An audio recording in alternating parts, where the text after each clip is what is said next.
ಇದ್ದೀವಿ. ಬಹುಶಃ ಇಂಥ ಹೃದಯಸ್ಪರ್ಶಿ ಈಗಾಗಲೇ ಕಷ್ಟ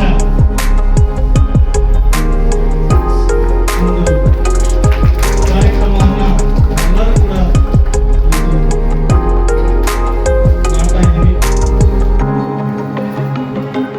ಮುಂದೆ ಕಾರ್ಯನಿರ್ವಹಿಸುವ ಶ್ರೀಯುತ ಕಾಂತರಾಜ್ ಸರ್ ಅವರು ನಮ್ಮೆಲ್ಲರ ಹೃದಯವನ್ನು ಗೆದ್ದು ಇವತ್ತು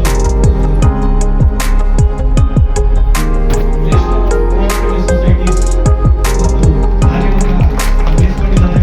ಅವರಿಗೆ ಕುಟುಂಬದವರಿಗೆ ಮುಂದಿನ ದಿನಗಳಲ್ಲಿ ಲಕ್ಷ್ಮೀಪತಿ ಆರ್ಯನ್ ಅಂತ ಬಿಟ್ಟು ಯೋಜನಾಧಿಕಾರಿಗಳು ಆಡಳಿತ ಕ್ರೈಸ್.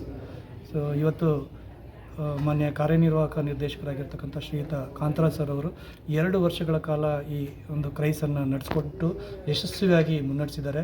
ಜೊತೆಗೆ ನಾವು ಇವತ್ತು ನೂತನವಾಗಿ ರಿಪೋರ್ಟ್ ಮಾಡಿಕೊಂಡಿರ್ತಕ್ಕಂಥ ಕಾರ್ಯನಿರ್ವಾಹಕ ನಿರ್ದೇಶಕರಾಗಿರ್ತಕ್ಕಂಥ ಶ್ರೀಯುತ ಶಿವಸ್ವಾಮಿ ಬಿ ಅವರವರು ಇವತ್ತು ಸ್ವಾಗತ ಕಾರ್ಯಕ್ರಮವನ್ನು ಕೂಡ ಹಮ್ಮಿಕೊಂಡಿದ್ವಿ.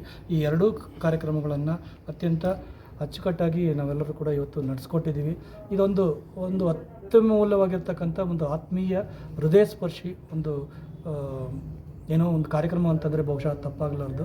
ಯಾಕಪ್ಪ ಅಂತಂದರೆ ಕಾರ್ಯನಿರ್ವಾಹಕ ನಿರ್ದೇಶಕರ ಒಂದು ಕಾರ್ಯವೈಖರಿ ಹೆಂಗಿರುತ್ತೆ ಅಂತಂದರೆ ತುಂಬ ಪ್ರೆಷರ್ ಆಗಿರ್ತಕ್ಕಂಥ ಒತ್ತಡಗಳು ಇರ್ತಕ್ಕಂಥ ಒಂದು ಕಾರ್ಯವೈಖರಿ ಅದು. ಸೊ ಅದನ್ನು ಅತ್ಯಂತ ಯಶಸ್ವಿಯಾಗಿ ಮತ್ತು ಸಾಧನೆಗಳ ಮೂಲಕ ತೋರಿಸ್ಕೊಟ್ಟಿದ್ದಾರೆ ಮಾನ್ಯ ಕಾಂತರಾಜ್ ಸರ್ ಅವರು, ಹಿಂದಿನ ಕಾರ್ಯನಿರ್ವಾಹಕ ನಿರ್ದೇಶಕರಾಗಿರ್ತಕ್ಕಂಥವರು. ಸೊ ಅದು ನಮಗೆಲ್ಲರಿಗೂ ಕೂಡ ತುಂಬ ಆತ್ಮೀಯವಾಗಿರ್ತಕ್ಕಂಥ ಒಂದು ಘಟನೆ ಆಗಿದೆ. ಇದು ಒಂದು ಗಳಿಗೆ ಆಗಿದೆ ಅಂತಂದರೆ ಬಹುಶಃ ತಪ್ಪಾಗಲ್ಲದು. ಇವತ್ತು ಅವ್ರನ್ನ ಬೀಳ್ಕೊಡ್ತಾ ಇರೋದು ಕೇವಲ ನಾಯಕತ್ವವನ್ನು ನಾವು ಬೀಳ್ಕೊಡ್ತಾ ಇದ್ದೀವಿ ಅನ್ನೋದಲ್ಲ ಮುಖ್ಯ. ಅವರ ಒಂದು ನಾಯಕತ್ವ ನಮ್ಮಲ್ಲಿ ಯಾವ ರೀತಿ ಒಂದು ಅಚ್ಚೊಳೆಯದಾಗಿರ್ತಕ್ಕಂಥ ಒಂದು ಹೃದಯ ಸ್ಪರ್ಶಿ ಒಂದು ಸಾಂತ್ವನವನ್ನು ಅಥವಾ ಒಂದು ಗಳಿಗೆಯನ್ನು ನಮ್ಮೆಲ್ಲರಿಗೂ ಕೂಡ ಕೊಟ್ಟಿದೆ. ಅಷ್ಟು ಅಚ್ಚುಕಟ್ಟಾಗಿ ಯಾರನ್ನೂ ಕೂಡ ಅವರು ನೋಯಿಸದೆ ಈ ಒಂದು ಅಧಿಕಾರವನ್ನು ಮತ್ತು ಆಡಳಿತವನ್ನು ನಡೆಸಿ ನಮ್ಮೆಲ್ಲರಿಗೂ ಕೂಡ ಪ್ರೀತಿಪೂರ್ವಕವಾಗಿ ಅವರು ಈ ಒಂದು ಸಂಘವನ್ನು ಮುನ್ನಡೆಸಿದ್ದಾರೆ. ಅದಕ್ಕೆ ಸಾಧನೆಗಳ ಒಂದು ಮಹಾಪೂರನೇ ನಮ್ಮ ಕಣ್ಮುಂದೆ ಇದೆ.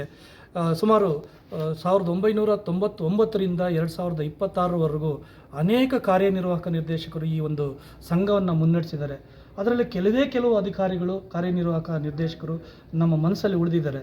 ಅದರಲ್ಲಿ ಮುಖ್ಯವಾಗಿ ಇವತ್ತು ಕಾಂತರಾಜ್ ಸರ್ ಅವರು ಸುವರ್ಣಾಕ್ಷರಗಳಲ್ಲಿ ಅವರ ಹೆಸರು ನಮ್ಮೆಲ್ಲರಿಗೂ ನಿರಂತರವಾಗಿ ಕಾಡ್ತಾ ಇರುತ್ತೆ. ಅಚ್ಚಳಿಯದೆ ನಮ್ಮ ಒಂದು ಸಂಘಕ್ಕೆ ಆ ಒಂದು ಹೆಸರು ನಿಲ್ತ್ಕೊಳ್ಳುತ್ತೆ ಅಂತಕ್ಕಂಥದ್ದು ನಮ್ಮೆಲ್ಲರ ಭಾವನೆ. ಸೊ ಅದಕ್ಕೆ ಅವಕಾಶ ಮಾಡಿಕೊಟ್ಟಂತಹ ಕಾಂತರಾಜ್ ಸರ್ ಅವರು ನಮ್ಮೆಲ್ಲರ ಒಂದು ಗೌರವಕ್ಕೆ ಪಾತ್ರರಾಗಿದ್ದಾರೆ. ಅವ್ರಿಗೆ ಒಳ್ಳೆಯದಾಗಲಿ, ಮುಂದಿನ ಅವರ ಒಂದು ಕಾರ್ಯ ಅತ್ಯಂತ ಯಶಸ್ವಿಯಾಗಲಿ ಅಂತ ನಾವೆಲ್ಲರೂ ಕೂಡ ಭಾವಿಸ್ತೀವಿ.